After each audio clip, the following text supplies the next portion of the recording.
여러분 반갑습니다. 반도체 오빠 천이다입니다. 또 아침이 밝아왔습니다. 토요일 아침인데 너무나 추워요. 영하 한 13도, 체감온도는 한 15도 이상 될 겁니다. 너무나 추워가지고 벌벌 떨고 있습니다. 여러분들도 떨지 않고 따뜻한 토요일 보내시기 바랍니다. 따뜻한 그 차 한잔 마시면은 몸의 체온이 조금 오르지 않을까 하는 생각이 드네요. 이렇게 또 추운 이 한파를 또 겪게 되는 것 같습니다. 겨울에는 뭐 추워야 제맛이지 않냐 하는 분도 있는데, 진짜 추위는 싫긴 싫네요. 따뜻한 여름이 그립습니다. 여러분에게 또 재미있는 이야기를 한번 들려드릴까 합니다. 그 JYP 하면은 또 박진영이죠. 박진영. 이 박진영 씨가 보면은 나름대로 자기 이 처신 관리를 잘하는 것 같아요. 그 박진영 씨의 그 인간관계에 대해서 한번 이야기를 잠깐 들려드릴까 합니다. 뭐 흥분해가지고 남 욕을 하는 사람은 그 자신의 부끄러운 모습이 그 사람에게서 보이기 때문이다. 그래서 남의 잘못을 지적하고 싶을 때는 자신도 별로 나을 게 없는 사람이라는 걸 생각해야 한다. 사람들 사귀느라 너무 많은 시간을 쓰지 말자. 내 자신의 실력을 키우고 몸을 관리하는데 더 많은 시간을 써야 한다. 인맥은 짧게 보면 도움이 되지만 길게 보면 오히려 도움되지 않더라. 정말 성실하고 착실하게 실력을 키우고 내가 무언가를 잘하게 되면 나를 쓸 수밖에 없다. 자기를 믿어야 한다. 자기 실력을 믿고 성실하게 준비하면 무엇이든 이룰 수 있다. 삶은 결코 우리 뜻대로 결정되지 않는다.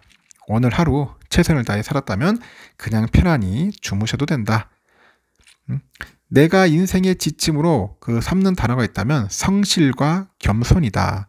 멋진 말을 하는 건 쉽지만 멋진 삶을 사는 건 쉽지 않다. 내 핸드폰이 해킹되어 세상이 공개되어도 문제가 될 게 없는 삶을 살아야 한다.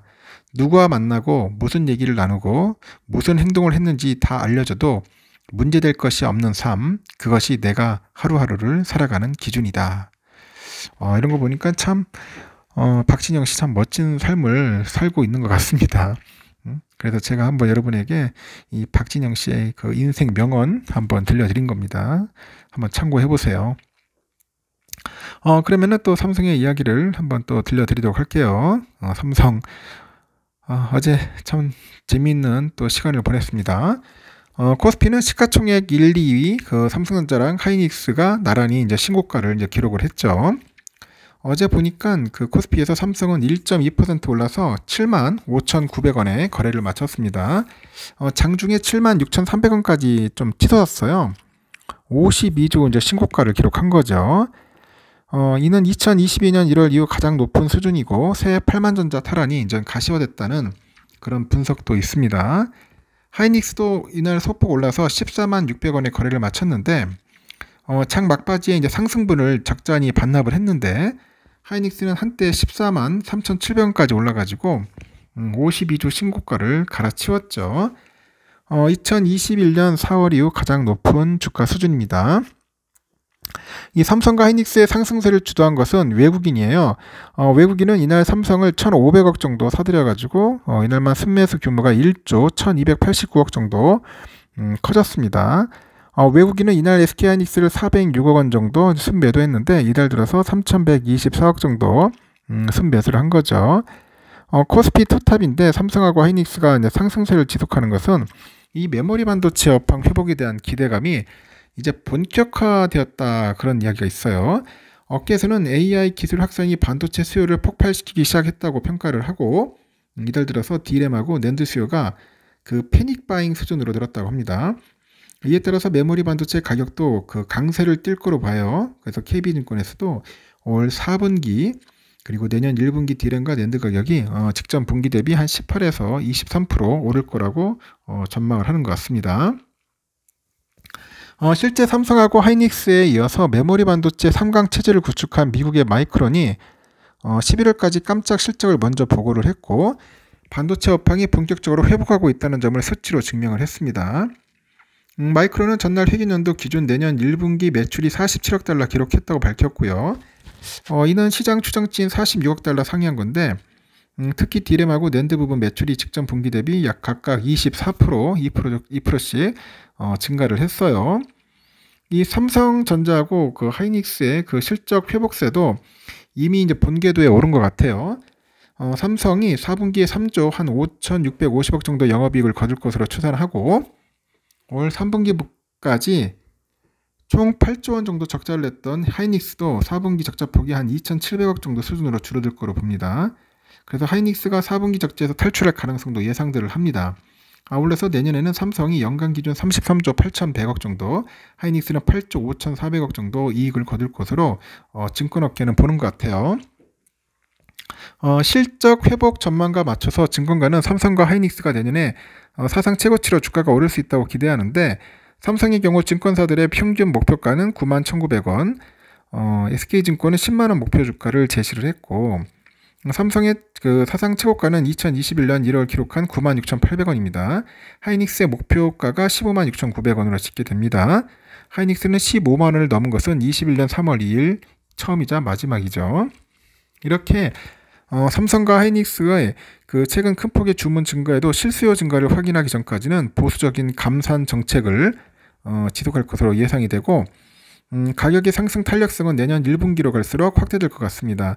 AI 수요 확대로 실적 상향 구간 진입이 유력해 보입니다. 내년에 대표적인 그 포모 주식이 되지 않겠냐? 포모 주식. 그런 이야기들이 또 들리기 시작하는 것 같습니다.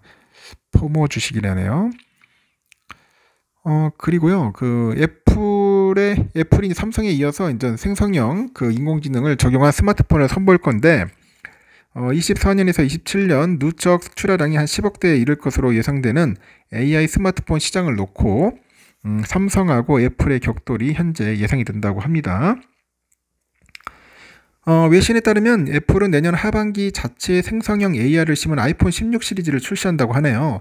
그 애플의 생성형 AI가 이 회사가 독자적으로 개발한 그 대규모 언어 모델 LLM이라고 하는데, 이 AJAX를 바탕으로 설계가 됐고, 애플은 여기에다 용량이 적은 메모리 반도체로도 생성형 AI를 효율적으로 가동할 수 있는 윈도우잉 행렬 번들링 기술을 적용할 것으로 전해졌죠. AI 스마트폰은 네트워크 연결 없이도 스스로 AI 연산과 추론을 할 수가 있습니다. 이 같은 연산 추론을 뒷받침하려면 기기 내부에 상당한 데이터를 축적하고 보관해야 하는데, 스마트폰에 장착되는 메모리 용량이 크지 않아서 보관할 수 있는 데이터 규모도 한계가 있고, 애플이 윈도우 윙 등의 기술을 활용하면 메모리의 LLM 처리 능력이 2배까지 확대되고, CPU하고 CPU 추론 속도가 20에서 한 25배까지 향상이 되는 거죠. 애플은 새로운 AI 기술이죠. 휴먼 가우시안 스플랫도 개발해서 그 아이폰에 적용할 계획입니다. 이 회사가 막스 플랑크 지능 시스템 연구소와 함께 개발한 HUGS죠. 이 3차원 아바타를 만드는 기술입니다.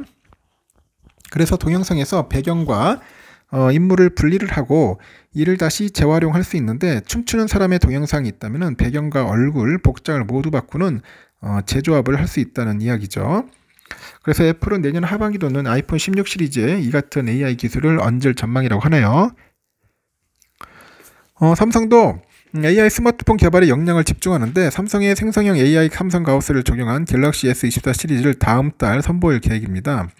이 제품에는 실시간 통화가 가능한 AI 라이브 통역콜 기능도 있고, 인터넷 연결 없이 스마트폰에 내장된 삼성 가우스를 활용해 가지고 메일 작성, 문서 요약, 문법 교정 이런 작업들이 가능하다는 거죠. 삼성전자랑 그 애플이 AI 스마트폰 시장을 놓고 이제 총력전을 펼치는 것은 시장 재편 흐름과 맞물리는 겁니다. 27년에 세계 스마트폰 10대 가운데 10대 가운데 4대 그 생성형 AI가 적용될 것 같아요. 시장 조사 업체에 보니까 AI 스마트폰 출하량은 올해 4,700만 대에서 2027년에는 5억 2,200만 대로 한 10배 정도 넘게 이제 불어날 것 같습니다. 그래서 24에서 27년 누적 출하량은 한 10억대 돌파할 거로 보죠. 그리고 세계 스마트폰 시장에서 AI 스마트폰 점유율이 올해 4%에서 27년에는 한 40% 정도 치솟을 것으로 보는 것 같네요. 그리고 카운트 포인트 리서치 보니까 삼성전자가 앞으로 2년 동안 AI 스마트폰 시장을 주도할 거라 봅니다. 삼성은 24년에서 25년 AI 스마트폰 시장 점유율은 한 50% 정도 다를 거라고 관측을 하는데, 다음 달 내놓는 AI 스마트폰인 갤럭시 S24를 앞세워서 시장을 선점할 거라는 분석이고, 구글이 또 올해 10월 AI 스마트폰인 픽셀 8 시리즈를 내놨는데요. 브랜드 선호도가 낮아가지고 이제 판매량은 많지가 않아요. 그래서 삼성이 주도권을 계속 쥐고 갈지는 미지수고, 애플이 내년 하반기 AI 스마트폰 시장에 가세하기 때문이라고 합니다. 여기에 뭐 화웨이, 샤오미, 오포, 비보 이런 중국 스마트폰 업체도 제품 개발에 나서고 있어서 이제 판도가 바뀔 수 있다, 그런 분석들도 현재 나오고 있다. 그렇게 보시면 될 것 같습니다. 12월 셋째 주 국내 증시에서 외국인 애들하고 그 기관 애들이 개인 투자자가 삼성전자를 놓고 정반대 투자 패턴을 보였네요. 그 외국인하고 기관은 최근에 온디바이스 AI 스웨즈로 다시금 주목받고 있는 삼성전자를 도합 1조 원 이상 사들였죠. 개미들은 1조 원 팔았어요, 거의. 또 개인들은 올해 마지막 공모주로 20일 코스피 상장된 DS 단석 순매수 했는데, 외국인하고 기관은 모두 순매도 했고, 외국인과 기관의 선택을 받은 삼성 주가는 19일부터 나흘 연속 상승해서 21일 종가죠. 기준 75,000원과 20일 75,900원, 이틀간 52주 신고가 갱신했죠. 개인의 러브콜을 받은 DS 단속도 따따블 갔습니다. 그래서 삼성전자를 딱 보니까 외국인들의 순매수 1등이다. 그러면 순매들은 누구냐? 기아가 1229억 정도로 이제 순매수를 했네요. 보니까 포스코 DX 쭉 샀습니다. 순매도는 보니까 지금 하이닉스로 보이네요. 하이닉스가 한 924억 정도, 포스코홀딩스 910억 정도 보고 있고요. 두산 로보틱스는 한 501억 정도 이제 보여지는 것 같습니다. 이렇듯 외국인들이 러브콜을 받고 있어요. 그래서 앞으로도 이제 수급이 계속 들어온다면은 삼성전자 주가는 계속 끊임없이 들어오다 보니까 수급 오르지 않겠나, 주가는 오르지 않겠나, 그렇게 보고 있습니다. 그러니까 여러분 너무 괴로워하지 마시고 힘들어하지 마십시오. 좀 참고 기다리다 보면은 또 좋은 시기가 오게 되어 있습니다. 그때 보셔가지고 탈출할 수 있으면 탈출하시고요. 차익 실현하실 분은 차익 실현하십시오. 그리고 삼성전자 사실 분들이 좀 있을지도 모르겠는데, 제가 막 전에는 뭐라고 했지만은 한마디로 뭐냐면 신중하게 판단하시라는 겁니다. 내가 진짜 이 삼성을 투자를 해야 할지 말아야 할지를 한번 꼼꼼하게 체크를 해보고, 공부도 해보고, 유튜브도 들어보고, 그래서 충분하게 3개월 정도 아니면 6개월 정도는 시간을 갖고 판단을 하시라는 거예요. 그냥 무작정 투자하라는 게 아니니까 그 점 여러분들 참고했으면 좋겠습니다. 제가 좀 막 쓴소리도 하고 막 듣기 싫은 소리도 하는데 다 여러분들을 위해서 하는 얘기입니다. 이제 그런 점들을 여러분이 잘 받아주셨으면 좋겠어요. 진심 어린 마음에서. 이 주식 투자를 하면은 다들 성공하는 줄 아는데 착각을 하더라고요. 절대 그렇지 않습니다. 주식 투자하면 개미들 거의 한 90% 이상은 다 거의 손실이에요. 돈을 벌 수가 없습니다. 그래서 제가 이야기를 하는 거니까 신중하게 판단하시기 바랍니다. 여기까지 하겠습니다. 여러분 좋은 하루 보내시기 바랍니다.